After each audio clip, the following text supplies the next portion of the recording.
उद्धव ठाकरे यांच्या सोबत चर्चा केल्यानंतर चंद्रकांत खैरेंची नाराजी दूर झाली आहे। दरम्यान आमच्यातला वाद मिटला असून आता सगळं ओके आहे अशी प्रतिक्रिया भेटीनंतर चंद्रकांत खैरेंनी दिली आहे। 22,000साठी सिद्धिविनायक बिडवलकर यांना नग्न करत अमानुष मारहाण करून हत्या करणाऱ्या सिद्धेश शिरसाटाचा आका कोण आहे असा सवाल वैभव नाईकांनी विचारलाय। बीडपेक्षा सिंधुदुर्ग जिल्ह्याची अवस्था भयानक आहे असंही नाईक म्हणाले। बीडच्या परळीत किरीट सोमय्या यांना काळे झेंडे दाखवण्यात आले। बेकायदेशीर पद्धतीने जन्म प्रमाणपत्र दिल्याचा सोमय्या यांनी आरोप केलाय। तहसीलदार आणि पोलीस अधीक्षकांच्या भेटीवरून परतताना काळे झेंडे दाखवण्यात आले। धनंजय मुंढेंनाच वाल्मिक कराड नको होते, त्यांनीच एन्काउंटरची ऑफर दिली होती असा नवीन दावा निलंबित पोलीस निरीक्षक रणजित कासले यांनी केलाय। रणजित कासलेच्या दाव्याने आता खळबळ उडाली आहे।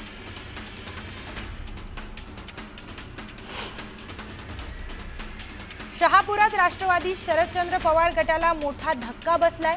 माजी आमदार पांडुरंग बरोरा आज भारतीय जनता पार्टीमध्ये प्रवेश करणार आहेत।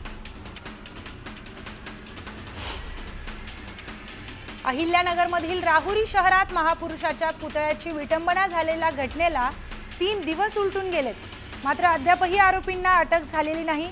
त्यामुळे माजी राज्यमंत्री प्राजक्त तनपुरे यांनी बेमुदत उपोषण सुरू केलं असून आज उपोषणाचा दुसरा दिवस आहे। शेतकऱ्यांच्या भूसंपादनाचा मोबदला देण्यासंदर्भातल्या नियमात बदल करण्यात येणार आहे। भूसंपादनाच्या मोबदल्यावरील व्याजाची रक्कम 15%ऐवजी 9%नेच शेतकऱ्यांना देण्यात येणार आहे। राज्य मंत्रिमंडळाच्या बैठकीत या संदर्भातला निर्णय घेण्यात आला। गडचिरोलीच्या देसाईगंज तालुक्यातील विसोरा गावात गर्भवती महिलेला जीव गमवावा लागलाय। डॉक्टर आणि परिचारिकेच्या निष्काळजीपणामुळे मातेचा मृत्यू झालाय।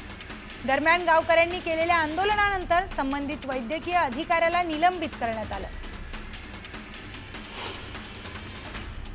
तुळजापूर ड्रग्ज प्रकरणातील दोषारोपपत्र धाराशिवच्या विशेष सत्र न्यायालयात दाखल करण्यात आले। 10,000 पानांच्या या दोषारोपपत्रात अनेक गंभीर मुद्द्यांचा उल्लेख आहे।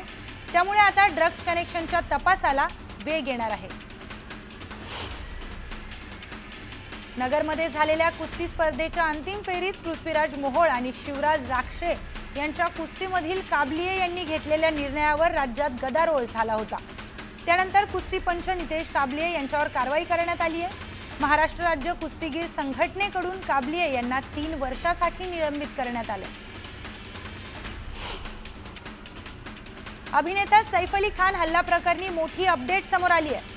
आरोपी शरीफुल मोहम्मदचे फिंगरप्रिंट्स जुळले नसल्याचं समोर आलंय। 20 नमुन्यांपैकी 19 नमुन्यांवरील फिंगरप्रिंट्स आरोपी शरीफुलच्या ठशांशी जुळले नाहीत। लाडकी बहीण योजनेतील बहिणींना 2 योजनांचा लाभ घेता येत नाही। त्यामुळे राज्यातील नमो शेतकरी योजनेचा लाभ घेणाऱ्या महिलांना लाडकी बहीण योजनेचा हप्ता आता कमी मिळणार आहे। या महिलांना 1500 रुपयांऐवजी 500 रुपये या महिन्यापासून मिळणार आहेत।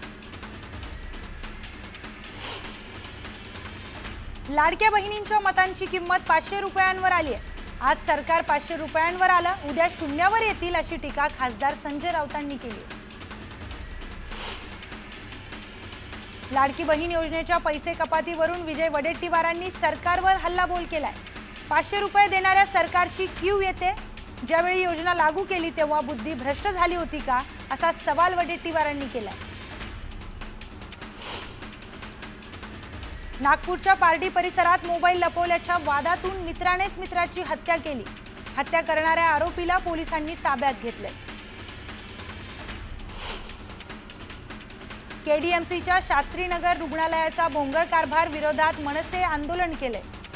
रुग्णालयात गर्भवती महिलांना योग्यरित्या उपचार मिळत नसल्याच्या तक्रारी मनसेच्या पदाधिकारी यांच्याकडे आल्या होत्या।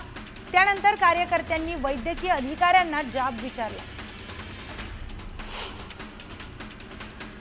मुरबाडच्या धसई परिसरात विजांचा कडकडाटासह अवकाळी पावसाने हजेरी लावली। यावेळी अंगावर वीज कोसळल्याने 18 वर्षीय तरुणीचा मृत्यू झाला। गीर गावात प्रशासनाविरोधात नागरिकांनी हंडा मोर्चा काढण्याचा इशारा दिला होता। मात्र मोर्चा काढण्याआधीच विभाग प्रमुख संतोष शिंदे आणि इतर पदाधिकाऱ्यांना पोलिसांनी ताब्यात घेतले। एमपीएससीच्या विद्यार्थ्यांनी शरद पवारांची वायबी सेंटरमध्ये भेट घेतली। एमपीएससी विद्यार्थ्यांच्या अडचणी सोडवण्यासाठी शरद पवारांनी पुढाकार घेतलाय। एमपीएससी मधील संयुक्त परीक्षांमधील जागा वाढवण्यात याव्या, त्याचबरोबर आरक्षणाच्या संदर्भात काही तांत्रिक अडचणी आहेत, त्यावर देखील शासनाने तोडगा काढावा, ही मागणी एमपीएससी विद्यार्थ्यांची आहे।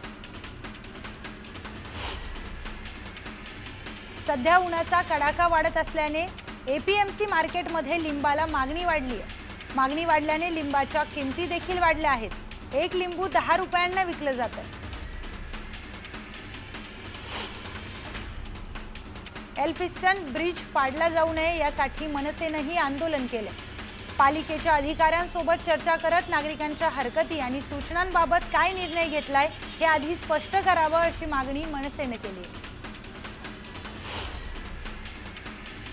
एनडीआरएफची टीम पावसाळ्यातील आपत्ती व्यवस्थापनासाठी सज्ज झाली आहे। एनडीआरएफच्या एकूण 12 पथकांनी राज्यभरात विविध शहरात मॉक ड्रिल राबवलं।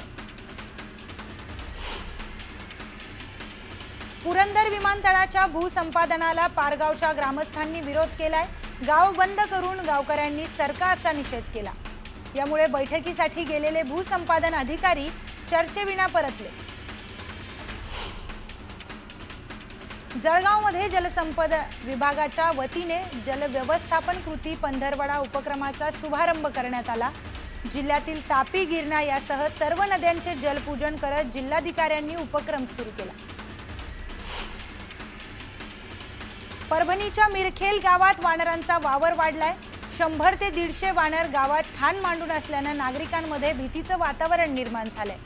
दरम्यान तातडीने वानरांचा बंदोबस्त करण्याची मागणी नागरिकांनी वन विभागाकडे केली आहे। खेड एसटी स्थानकात एसटी कर्मचाऱ्यांनी मध्यरात्री चांगलाच धुमाकूळ घातलाय। एसटी कर्मचाऱ्यांच्या फ्री स्टाईल हाणामारीचा थरार नागरिकांनी कॅमेऱ्यात कैद केलाय। दोन्ही कर्मचारी मद्यधुंद अवस्थेत असल्याचा आरोप प्रवाशांनी केलाय। या प्रकरणी एसटी चालकावर निलंबनाची कारवाई करण्यात यावी, अशी मागणी करण्यात आली आहे। मालेगावातील महात्मा फुले शिक्षण संस्थेतील अजब कारभार समोर आलाय। अनुसूचित जमातीची जागा असताना ओबीसीच्या उमेदवाराची भरती करण्यात आली आहे। हा संपूर्ण प्रकार माहितीच्या अधिकारातून उघड झालाय। पोलिसांनी या प्रकरणी 4 पदाधिकाऱ्यांवर गुन्हा दाखल केलाय। पंढरपुरातील करकंब येथील धाकटी वेस बंधाऱ्याच्या पुलाचं उद्घाटन करण्यात आलं। अनेक वर्षांपासून प्रलंबित काम आमदार अभिजित पाटील यांनी मार्गी लावलं।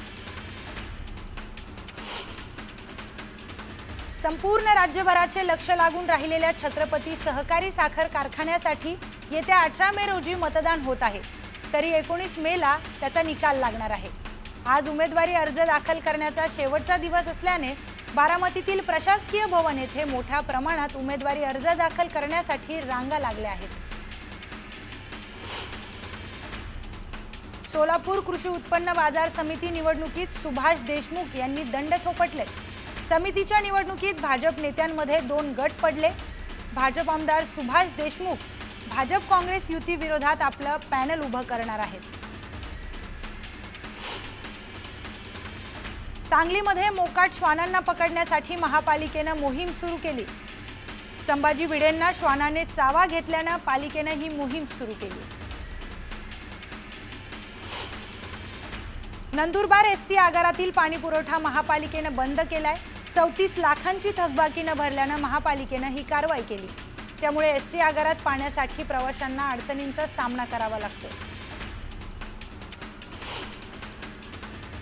जालन्यात नुकसान अनुदानावर महसूल कर्मचाऱ्यांनीच डल्ला मारलाय। अतिवृष्टीमुळे झालेल्या नुकसानीचे 50 कोटी अधिकाऱ्यांनीच हडपलेत। तलाठी ग्रामसेवकांनी बोगस शेतकऱ्यांच्या नावाने मोठा भ्रष्टाचार केल्याचं उघडकीस आलंय। या प्रकरणी कारवाई करावी अशी मागणी स्वाभिमानी शेतकरी संघटनेने केली आहे। छत्रपती संभाजीनगरातील चिकलठाणा विमानतळाच्या विस्तारीकरणाला अखेर मुहूर्त मिळालाय। रनवेसाठी आणखी 147 एकर जमीन संपादित करण्यात येते। या भूसंपादनाच्या अधिसूचनेवर 60 दिवसांच्या आत 350हून अधिक आक्षेप दाखल करण्यात आले। विस्तारीकरणासाठी खरेदी केलेल्या मालमत्तांवर आक्षेप घेण्यात आलाय। तेलंगणा आणि महाराष्ट्राच्या सीमेलगत असलेल्या टिपेश्वर अभयारण्यात रानगवा निदर्शनात आला। आतापर्यंत या अभयारण्यात रानगव्याची नोंद कुठे आढळलेली नाही, त्यामुळे पहिल्यांदाच आता रानगव्याची वैज्ञानिक नोंद झाली आहे।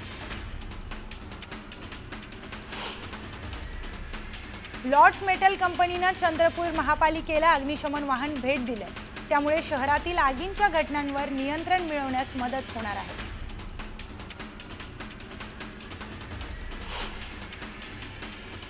अयोध्येतील राम मंदिर उडवून देण्याची धमकी मिळाली आहे। ईमेलद्वारे राम मंदिर उडवून देण्याची धमकी आली आहे आणि धमकीनंतर पोलिसांकडून या संदर्भात गुन्हा दाखल झालाय। तामिळनाडूमधून हा धमकीचा ईमेल आल्याची माहिती समोर येते। तर अयोध्येमधील राम मंदिर उडवून देण्याची धमकी एका ईमेलद्वारे मिळाली आहे आणि या धमकीत राम मंदिर उडवून देण्याबद्दल बोलण्यात आलंय। धमकीनंतर पोलिसांकडून गुन्हा दाखल करण्यात आलाय। तर तामिळनाडूमधून हा धमकीचा ईमेल आल्याची माहिती समोर येते।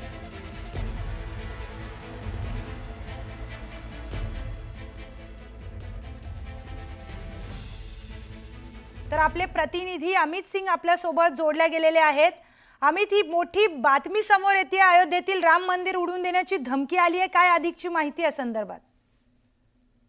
देखिए, जैसे ही ये धमकी भरा ईमेल जो है राम मंदिर को मिला है, उसके बाद से ही एफआईआर दर्ज कर लिया गया है। साइबर सेल में ये एफआईआर दर्ज हुआ है और उसके बाद से पूरे अयोध्या में सर्च ऑपरेशन चलाया जा रहा है। जिसने ये धमकी भरा ईमेल भेजा है उसने अपने आप को आईएसआई का तमिलनाडु का इंचार्ज बताया हुआ है और उसने इस ईमेल में ये भी जिक्र किया है कि तमिलनाडु में जिस तरीके से घोटाले हो रहे हैं उस पर से ध्यान हटाने के लिए इस तरीके का वो राम मंदिर पर कार्रवाई करने जा रहे हैं और इसीलिए सुरक्षा व्यवस्था और कड़ी कर लो, ये धमकी भरा ईमेल है। और जैसे ही ये ईमेल मिला उसके बाद तुरंत अयोध्या पुलिस जो है अलर्ट पे हो गई। सबसे पहले सागर सेल में एफआईआर दर्ज किया गया और उसके बाद इस वक्त जो है व्यापक सर्च ऑपरेशन जो है वो पूरे अयोध्या में चलाया जा रहा है। जी धन्यवाद अमित, दिलेल्या सविस्तर माहितीसाठी।